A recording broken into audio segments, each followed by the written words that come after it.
What do you do when your worst nightmare comes true? There just came a point where in my gut, I knew this was not the man I married, and that was when I realized. When your whole world comes crashing down around you.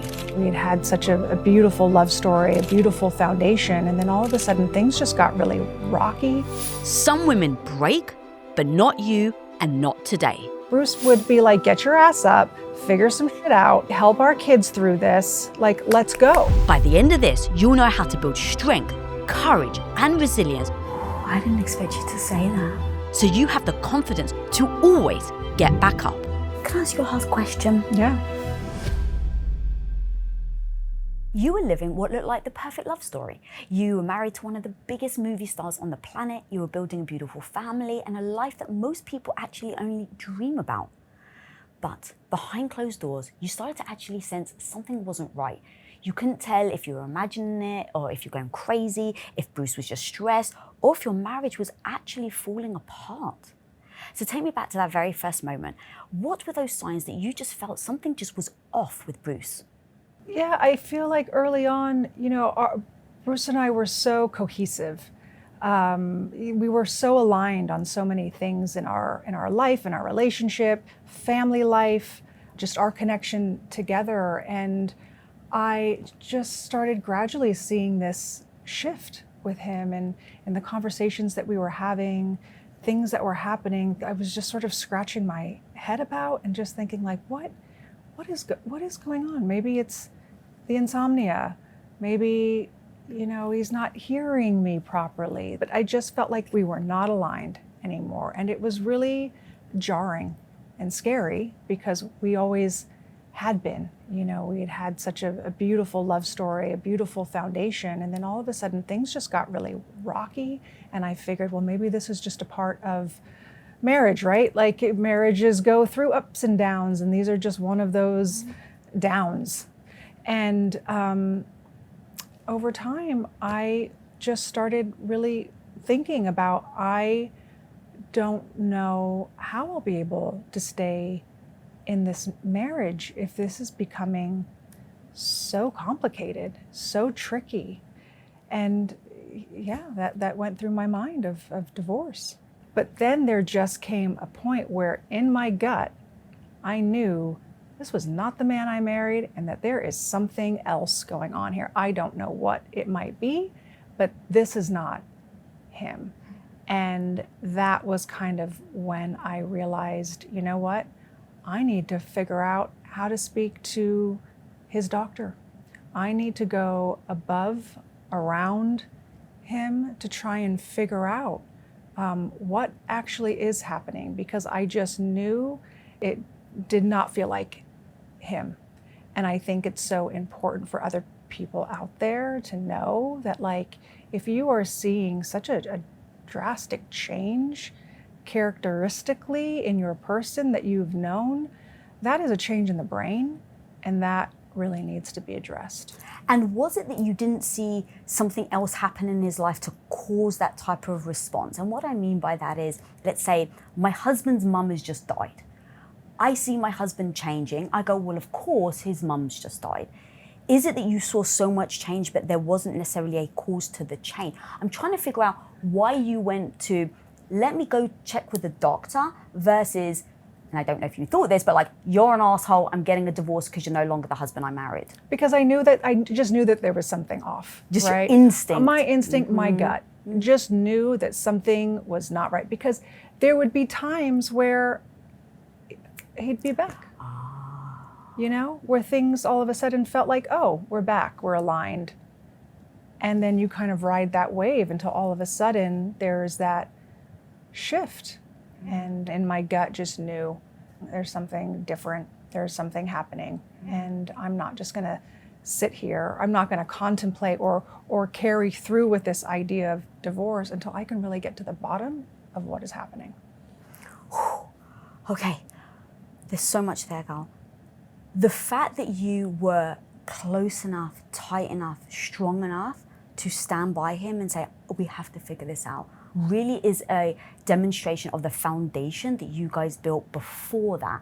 And I think the person you pick, your partner, will dictate your future. And it was Dr. Ramani that actually said to me, people don't want to leave narcissistic relationships because they're scared about being alone. Well, what happens when you're old, you get dementia, and you crap on yourself? Are you really telling me the narcissist is going to stick around? No, you end up alone anyway.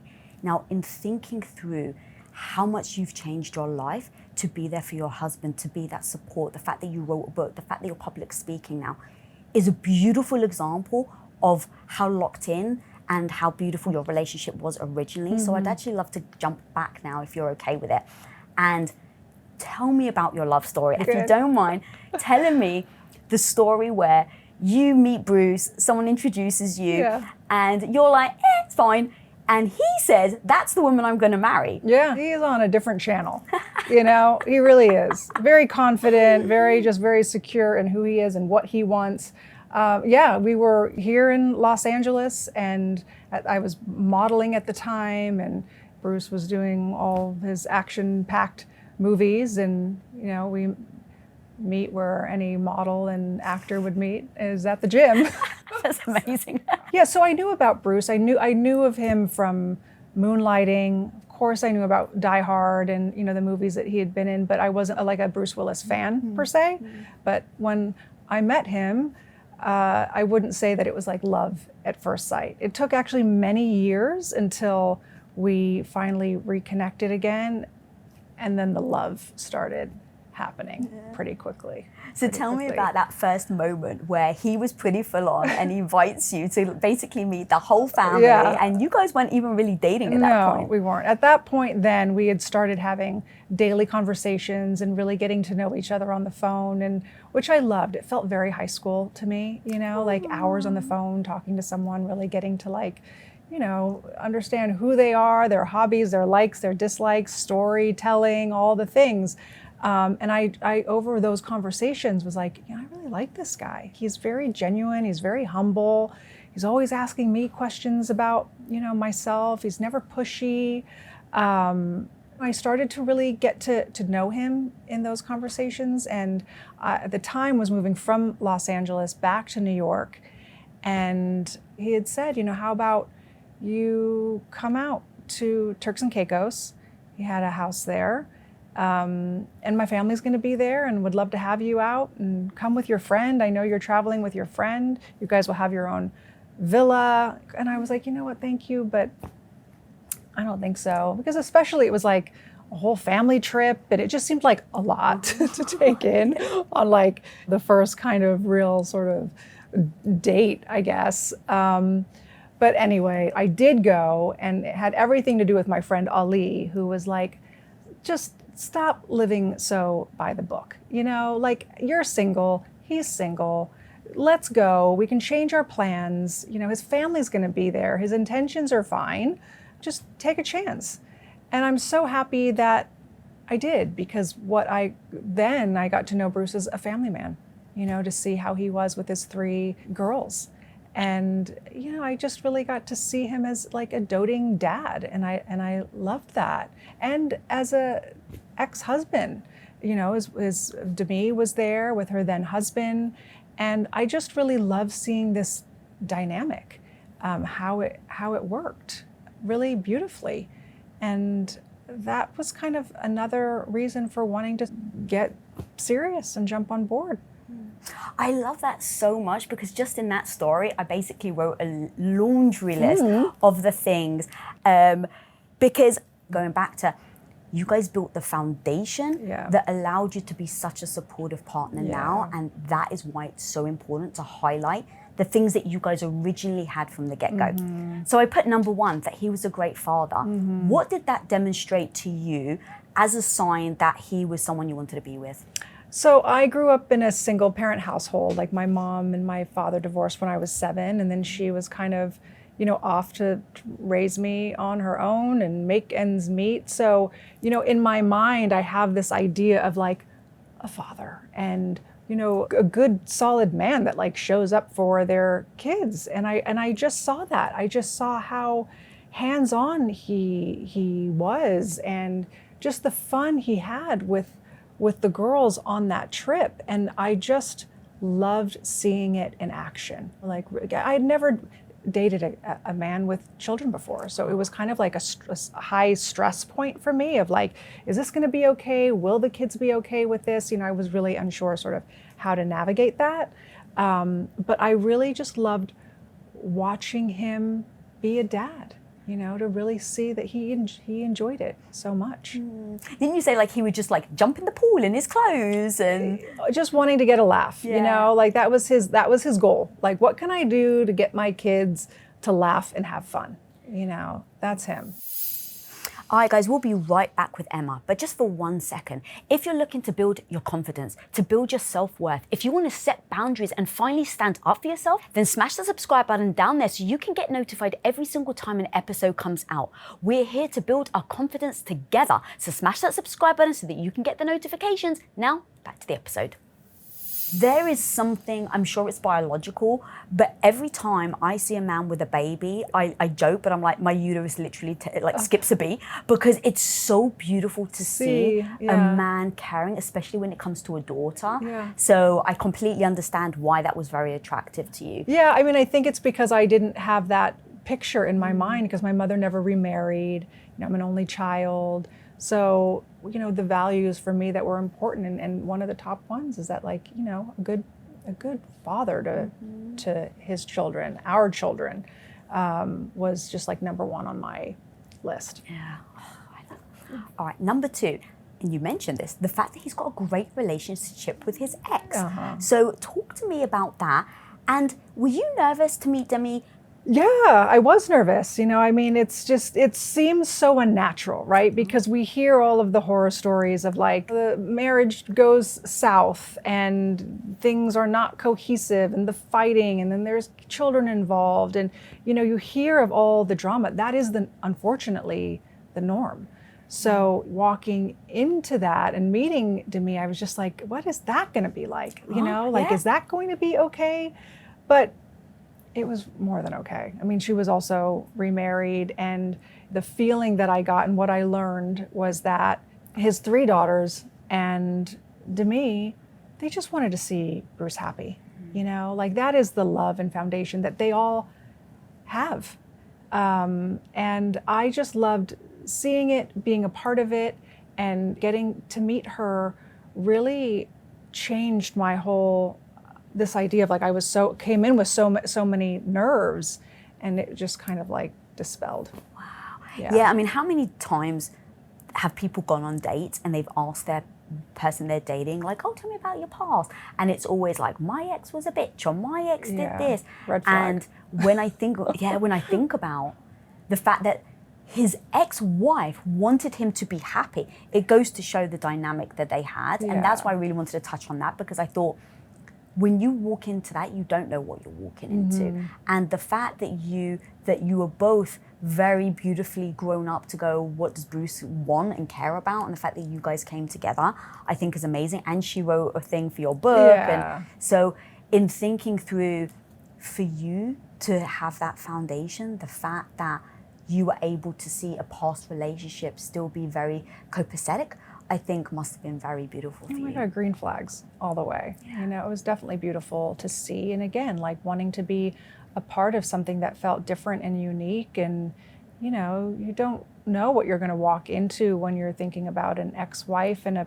previous family. And I think I was one of the lucky ones, I have to say. Yeah.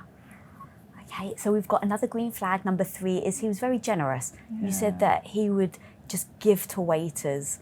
So talk to me about the generosity side to him. Bruce was in the service industry for, you know, many years. He was a bartender as he was trying to sort of get his acting career up and off the ground. So he understood the value of a good tip, and just generous with his time, his warmth, his curiosity, you know, just all around a really good human. I love just who he is, how he moved through life. And, you know, yes, of course, he's like this Hollywood icon, but he wants to, like, you know, if you were to meet him, he'll like dismantle that really quickly. Like, he'll get in there, he'll hug you, he'll shake your hand, he'll start asking you questions, because he doesn't want you to feel that he is more than or greater than. That is not who he is. I loved how humble, kind, warm. That's him. Oh, I love that so much. So you said he always supported the underdog. Yeah. You said he was a gentleman and chivalry wasn't dead within him. I love that. Yeah, I mean, geez, like anytime I would get up to use the restroom at a restaurant, he would, stand up with me. And then when I would return, he would stand up and get me back into my chair. I mean, I don't see that in restaurants ever.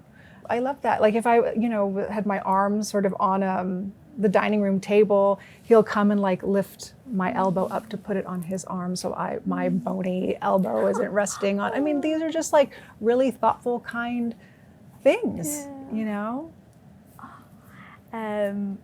You said he was very thoughtful. He would leave Post-it notes around the house. Yes. He had long-standing old relationships with old friends. Yeah. And then he was very self-confident. Very confident. Oh my goodness. Something that I lack. I think that was another reason why I was so attracted to him, because I just saw how he just oozed confidence, like the things that he did and would do without batting an eyelid about it. Someone had showed me like a performance that he did with Tina Turner. I was like, how do you go on stage with Tina Turner? And he was living his best life out there, I'm just so amazed by that. And like, was he a 10 out of 10? I don't know, but he didn't care. He loved it. And I think there's a lot of, that's just very confident. I love that about him. So those were the things that you wrote in the book. It was so beautifully written. And so you build this life together. Yeah. You guys get married. You said you had a very simple wedding. Yeah. I love that. Like, it was just so intimate. Now take me through that transition. So we kind of addressed it at the beginning, where you start to see some signs. Things just don't feel right. Obviously, you guys know each other so well now, so you've built this really intense, tight connection. And then you start seeing things. Then you listen to your gut. Yeah. So talk to me then about listening to your gut, not accepting no for an answer, because while a lot of people haven't necessarily gone through your journey, like your book, The Unexpected Journey, I think so many people have found themselves in moments where they didn't expect. And so the way you handled everything from then until now, to me, has been a beautiful blueprint for anyone listening, whether they feel stuck, whether they don't know, they feel lost, overwhelmed. You're very tactical in your approach. So talk to me about what you did and how you handled that. Yeah, I think that feeling something in my gut and knowing that something wasn't right and figuring out how can I get to his doctor, how can I get the doctor to listen to me. These were things that I knew I had to figure out, and I knew that if I didn't, I don't know what could have happened. I don't know what would have transpired. But so getting to the doctor then, we figured out a way to try and bring, get Bruce in, which was, the whole thing, but we did that. And I think that it's so important to like trust our gut, right? It's so important to like act on it. At first I felt like, oh, this doesn't feel right, because I feel like I'm stepping over Bruce's head. I'm going around him. Yeah. I don't want to have this conversation with him because I don't know that he's going to pick up the ball that I'm trying to throw at him, So I needed to be very mindful and careful, but I'm so happy that I did, because what came from that was then getting scans that realized that his brain was changing. And that answered so much for me, where then there was a lot more understanding, compassion flooded in, because I realized that that wasn't my husband. This was his brain being dismantled by a disease. It's like the blessing and the curse. But I was happy in the sense of it all started to make sense, which then I could shift my whole sort of outlook and approach of, okay, now what? How will I figure this out? What do I need to do? Who do I need to speak to? How can we find a treatment? What can this look like? What will happen for our kids? You know, it was just like, okay, now shifting into like, okay, it's go time. Let's figure this out. Was there any gap between the news and then go time? And what I mean by that is, if it was me, again, never been in that position, but I'm only projecting, I would feel like I would just crumble, fall to the floor, to my knees.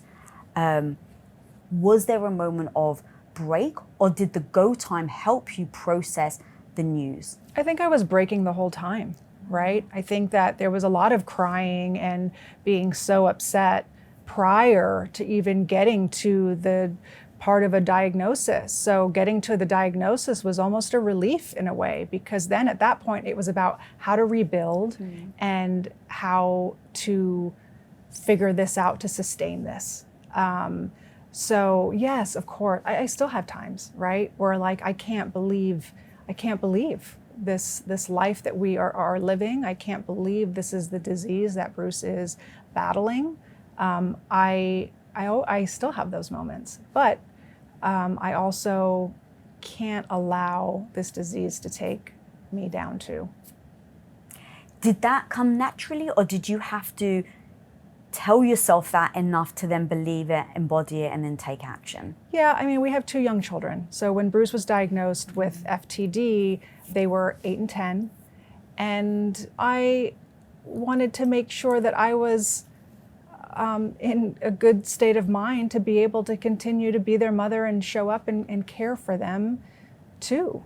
But I do think there was a moment of like needing to just get myself back together, pull myself up from off the ground and make a conscious choice that FTD wasn't going to, you know, I have a friend of mine who I quote in the book, Franny. She says, just because one person gets the diagnosis doesn't mean 2 people have to die. So I really remembered that and just thought like, unfortunately, this is what it is. And I need to figure out how to get us through this time in our lives. Coming up, Bruce would not want me to crumble in this. He would be like, get your ass up, figure some shit out, help our kids through this, like, let's go.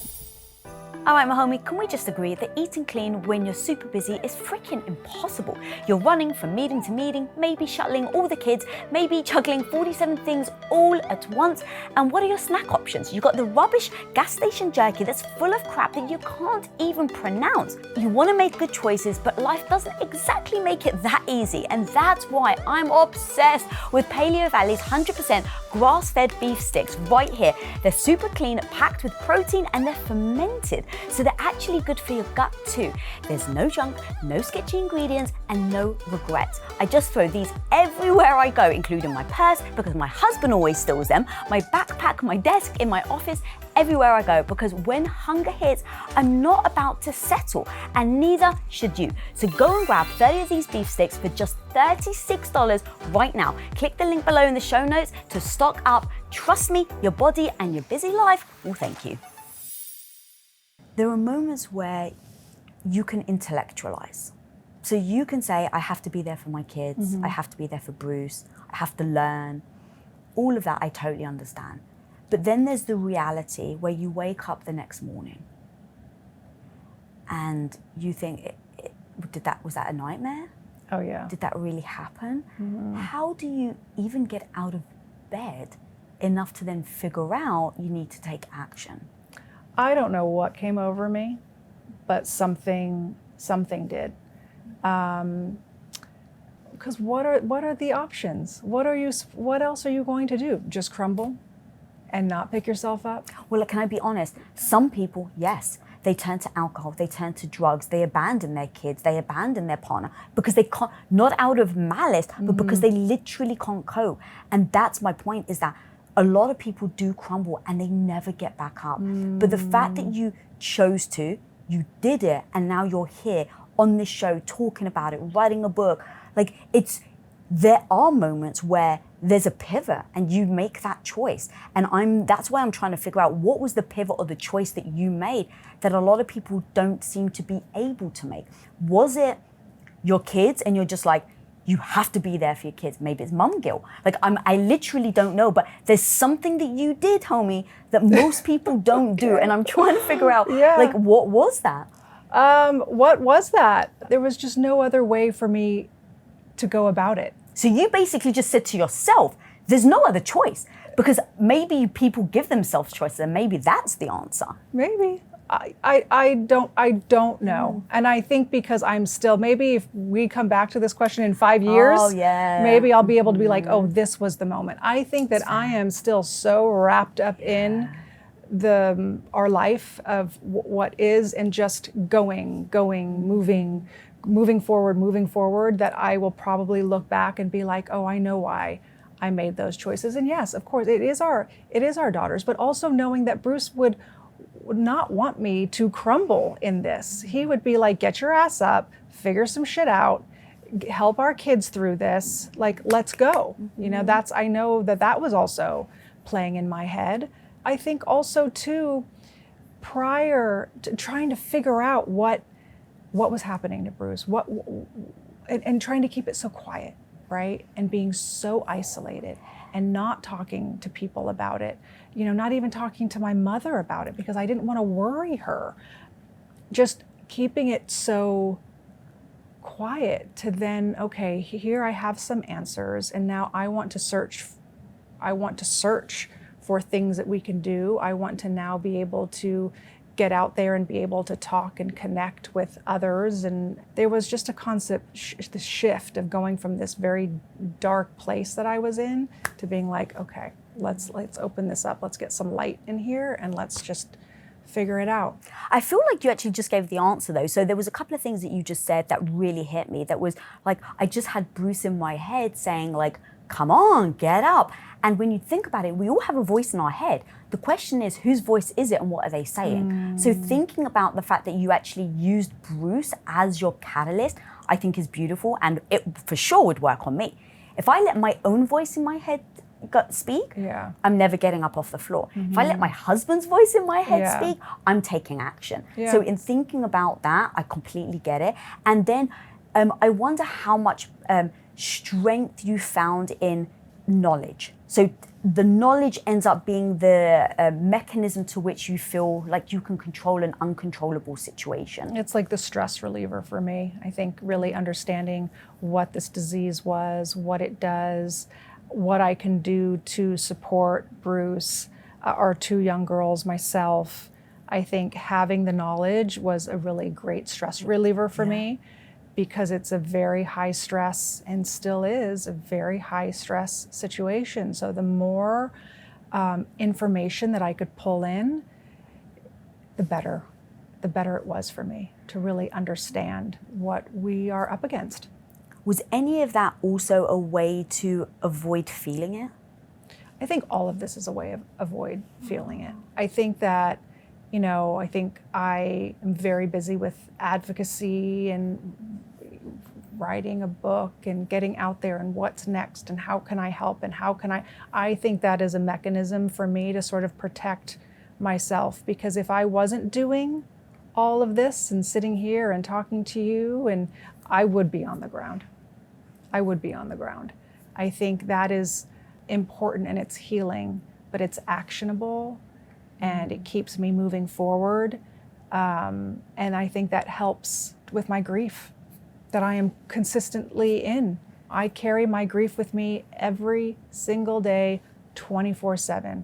But I think what I've been able to do is also bring in some light, because early on I just thought like this is only going to be darkness. I didn't realize that I would be able to sit here with you today and have a conversation and smile and even laugh while I'm talking about this crazy situation that we are in. And no one ever told me that early on, that like, you're going to receive this news, it's going to feel very dark. No one told me that, like, but you know what? You will smile again. You will laugh. You will learn how to walk alongside this. I think that has been what's been helpful, and what I want to tell another care partner out there that might have found themselves on this journey right now, because you think it's going to be just one thing, and you will be surprised that over time you will be able to bring some joy back into your life. It'll look different. It won't be the same, but you will be able to do that. So there's hope. There's some hope in this story, because I didn't think that I would get here today with it, it being this disease. I felt like it was a book about vulnerability and resilience. And while you wrote this specifically for people who are caretakers, I think this book is for any woman going through any struggle where they don't feel like they can manage it. Because legitimately, the way you handled it, the habits you started to adopt, the behaviors you started to do, I feel like was so universal. And it really became this resilience cheat sheet for any woman going through a tough time. And so I actually think it goes beyond even just what you actually intended. And now going to the emotions of it all. So how do you handle the emotions? So the fact that you even said, like, this is part of your process right now. I have a quote from your book. So you said, at times I felt guilt for feeling angry that life seemed so out of control, resentment that the future Bruce and I had envisioned was destroyed, dread that I'd been steering the entire ship of our lives alone, grief over all that we'd lost, and rage that I'd become a caregiver because my husband was sick. Yeah. Those were a lot of emotions. There's a lot of emotion. I think people think if you're a caregiver, care partner, that you feel sadness and you feel grief, and that's probably it. But caregivers aren't really given the space to be able to actually really express their emotions, because if they say any of those emotions, anger, resentment, dread, God forbid, you just wait and see the criticism and the judgment that will get thrown back at the caregiver, because they have an array of emotions. We have an array of emotions. We are living something that is very human, and we're having a human response to it. It's just the importance of processing these. There was a time where it's like I was having these feelings of dread and resentment and anger, and I felt like such a bad person. I felt so bad that I would have these feelings, these emotions, where it's like, yes, I feel that sadness and I feel that grief, but I also have all of these other complicated emotions that are happening, and I didn't want to tell anybody. And finally, I worked this through with my therapist, and was just like, brave enough to say, listen, I'm also having these feelings. And she was the one to say, like, it's absolutely normal that you were having these feelings. And I think that was really helpful for me to be able to reveal them in a space that I knew I wouldn't be judged. It's like you can breathe. You feel this weight, like this tension that we're carrying. It's just to be able to talk to someone else is so helpful. Processing these emotions is the most important thing. I think, though, that it starts with you having the bravery and the courage to say it in the first place, to then see how people respond. Well, there was a story in your book, which, by the way, I'm so glad you put this story in, because it really hit home how deep we feel things and don't necessarily express them, and it can happen in these little moments. So you talk about one moment where your house alarm goes off. So tell me about that, and that being a real big resentment moment and anger which you had to process, because this is a beautiful example of how these feelings start to come up and we don't address them. Yeah, I mean, so the house alarm was before we had received the diagnosis, and it was just our house alarm goes off, and normally it's Bruce that deals with all the house alarms and the whatever is going on. That just was not my area. And I just remember him not budging and thinking, oh my God, this is on me. Like he doesn't get up to go see what's happening. Yeah. So this is with the resentment, the anger, I can't believe that this is all on me now, and he's not gonna, so yeah, that was a big moment, I think. But also I think the anger and that resentment really helped me. It mobilized me to really want to figure out what is going on with him? What is happening here? you know? Like, I think that being in that where it sounds like a terrible emotion or a feeling to be in, I really think it helped me kind of kick me to like figure out what's going on with him. Okay, you've spoken about grief a lot. Talk to me about grief, because, and I know a lot of people have said, you know, but he's still around.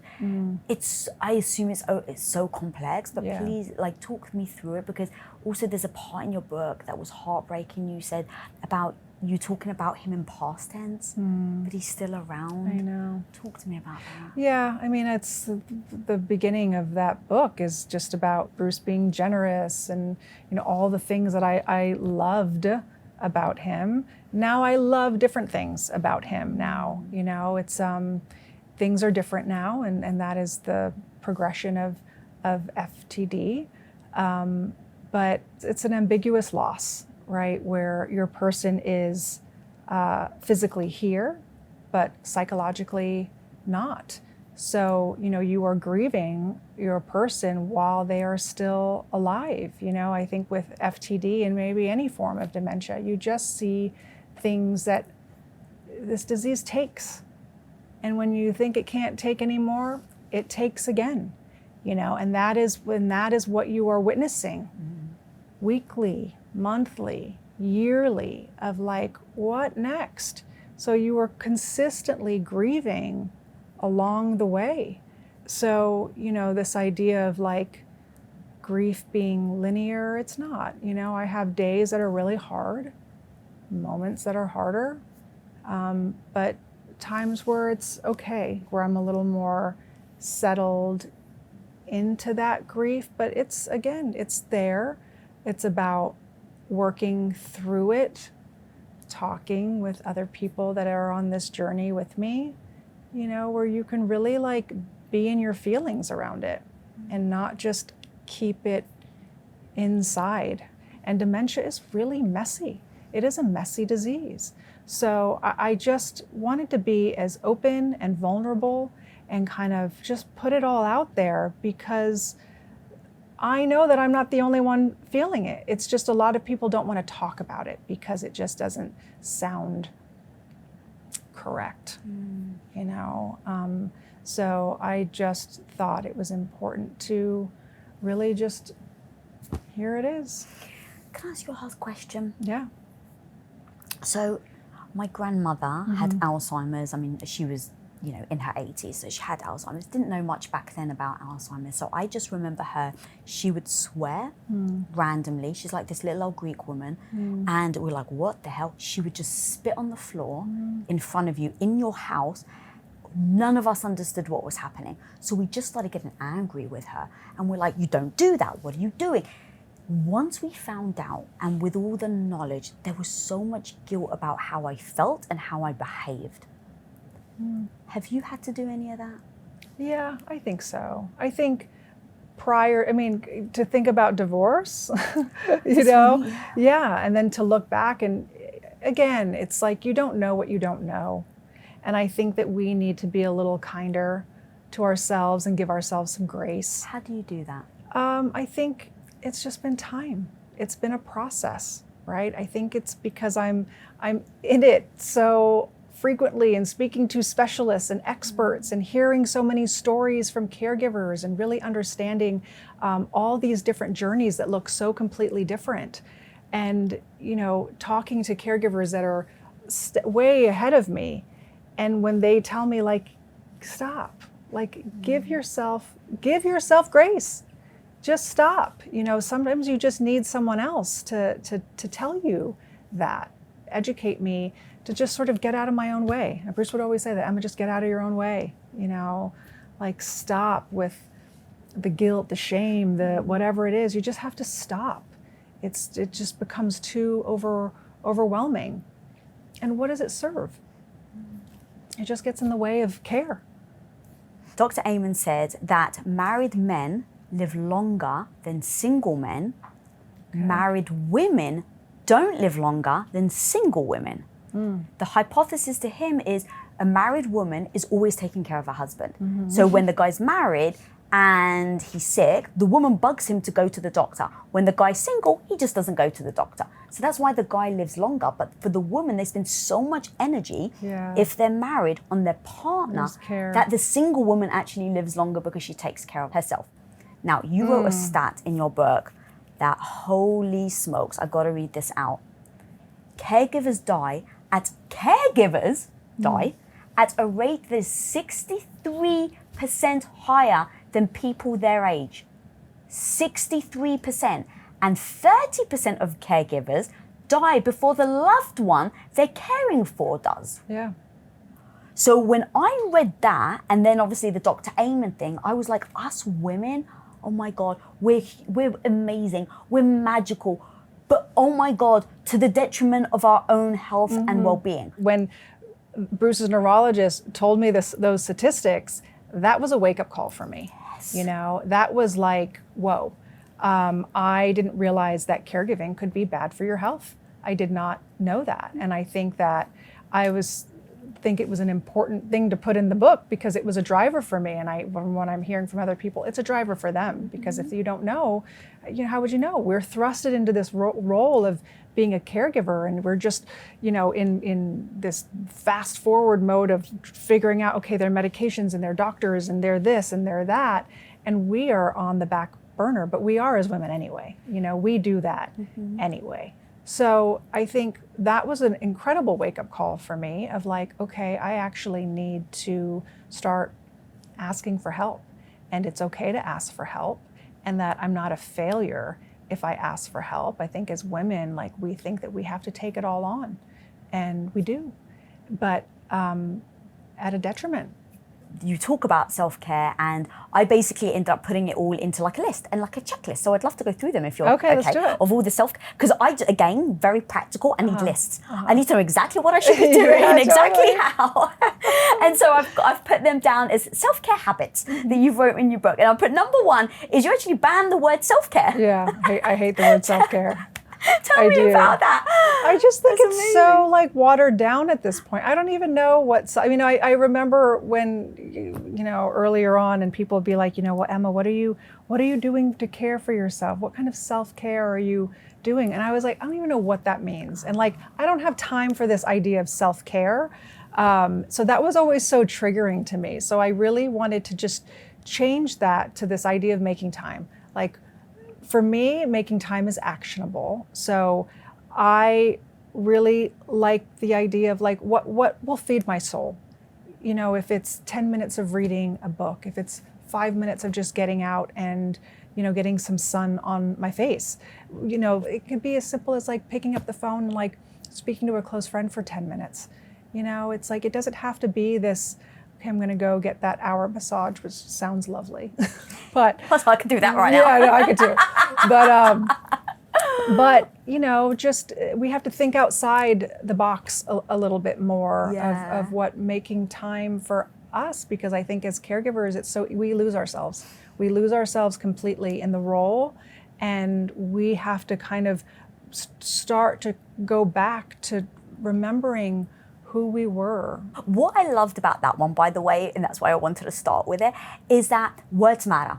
And the fact that you identified that the word self-care didn't feel right to you, you didn't stop there. You found another way to make time that felt good, that then led you to action. Because then if if it doesn't work for you, then you're not going to take action, right? You're just gonna forget about the self-care because I don't know what self-care looks like. And then what? No, listen, self-care, no matter how you slice it, of course, matters, but it's just what talks to you. And for me, it was just making time, what I want to make time for. All right, so leading on to then making guilt-free time.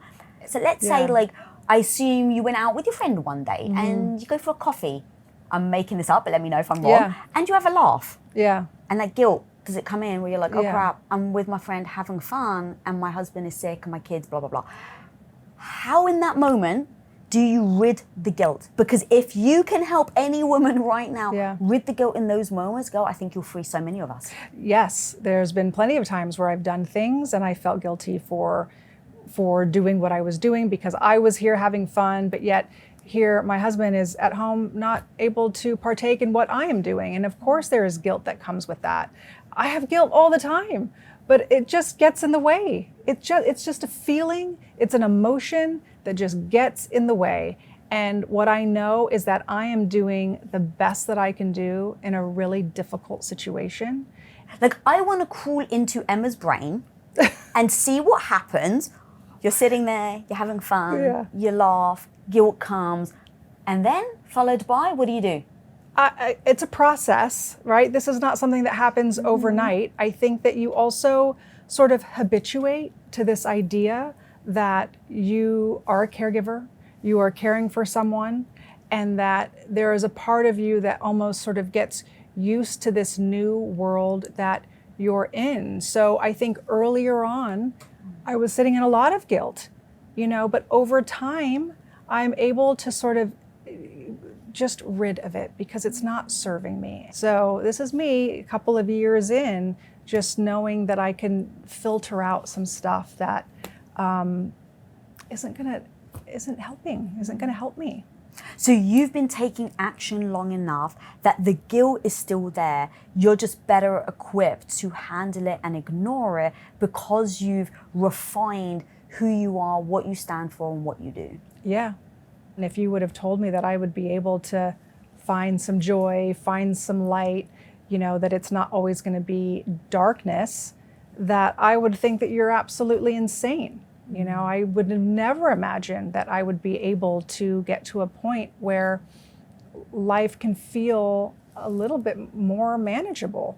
Like, it is a possibility, but you have to walk through it to grow, to build the confidence, the strength within ourselves to be able to shun the guilt, to put the shame aside, to be able to know that it's okay to laugh and be with your friend and have a coffee, and that's not going to make your person any better or any worse.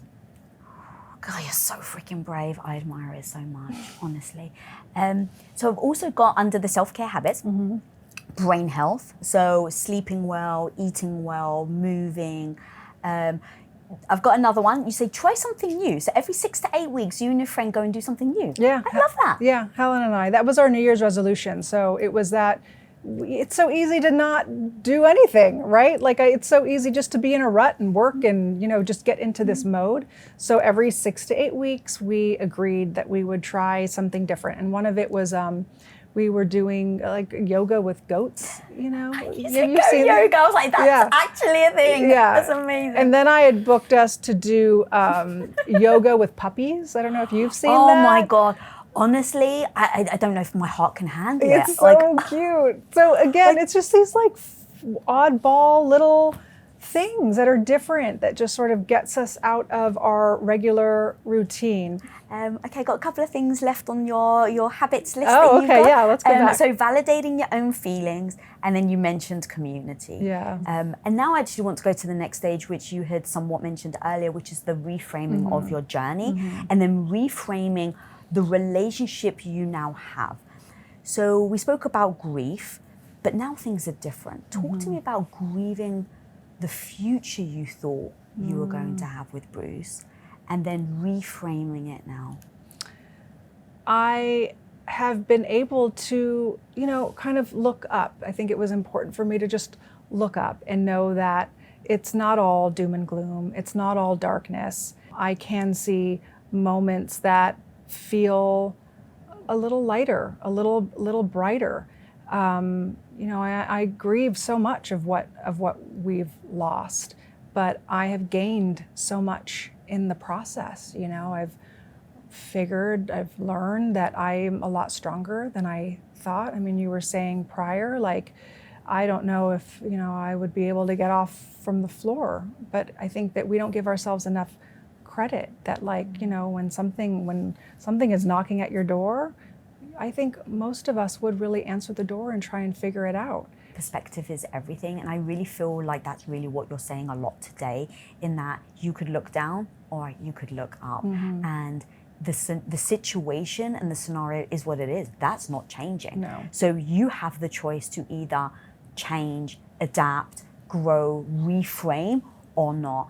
And the reframing, I assume, allows you to move forward, to have that movement, that perpetual motion, versus staying stuck. it's a choice, right? And I think that is what I was able to do sort of earlier on, was like, I could make a choice.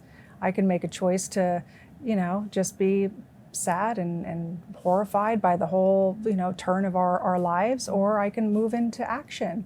And I think by moving into action, that was the reframe for me. The advocacy has been so helpful for me. Writing the book has been so healing. Connecting with other caregivers. I mean, all of this stuff is the reframe.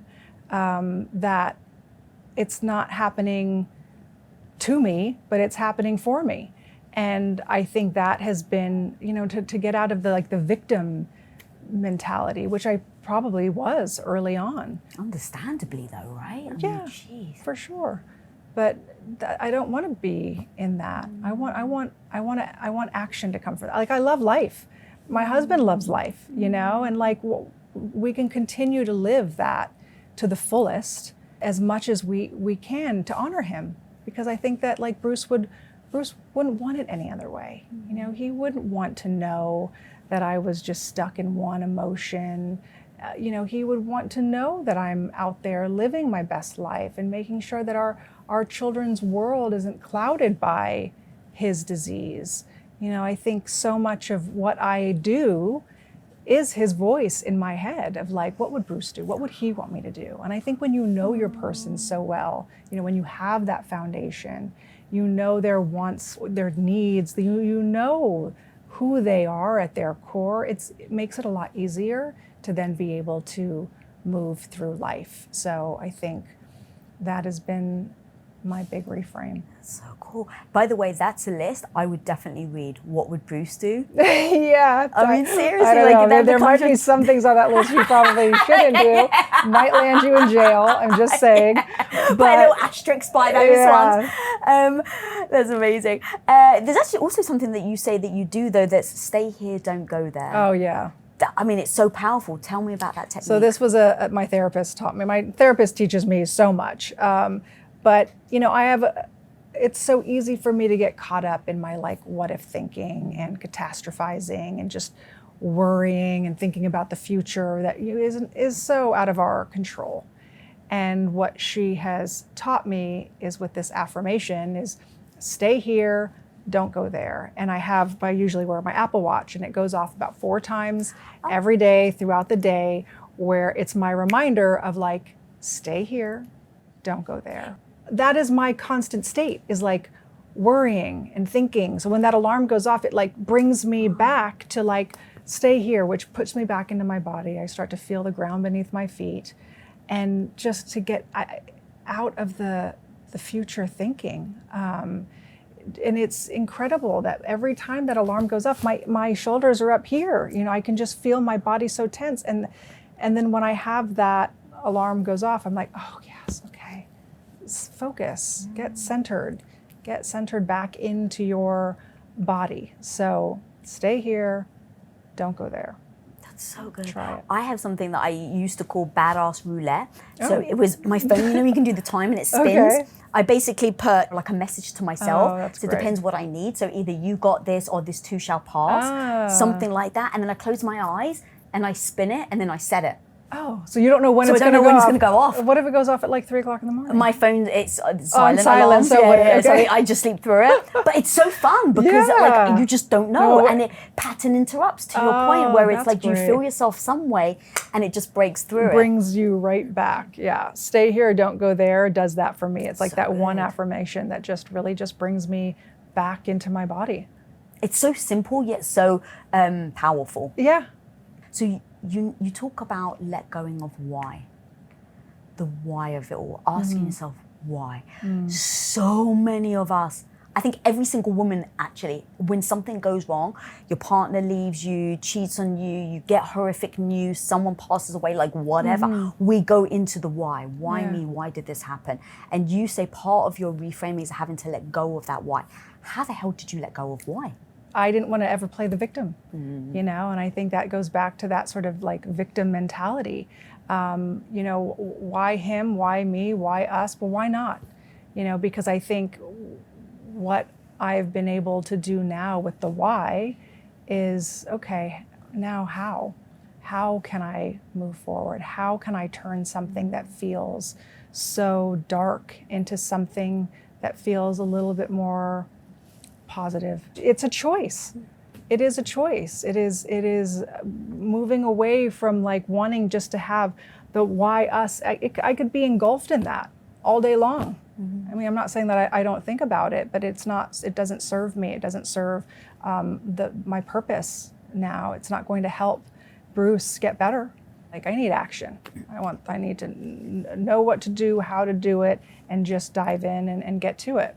What do you think the difference is between you who took action, that didn't flinch, that didn't waver, that was like, I'm in it till death do us part, when some people will bounce, they will leave their partner? You know, I don't know what that looks like for other people. I mean, again, I think that goes back to just the foundation of knowing my husband, who he is. You know, I want to be able to support him in this chapter of his life. There wasn't going to be anything that was going to throw me off of that. And, you know, I think that, sure, I mean, maybe others could make a different decision, but that's okay too. That is okay too, because I also think that we get one life, we get one shot at this supposedly, and I think that there's nothing there that says that you have to stay. I didn't expect you to say that.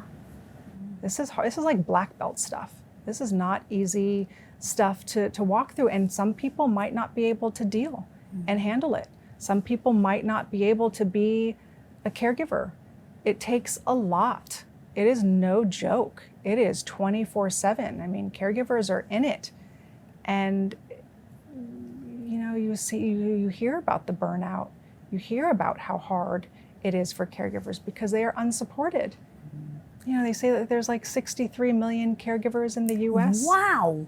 11 million of which are caring for someone with dementia. I mean, it's a lot of people. And it is a crisis.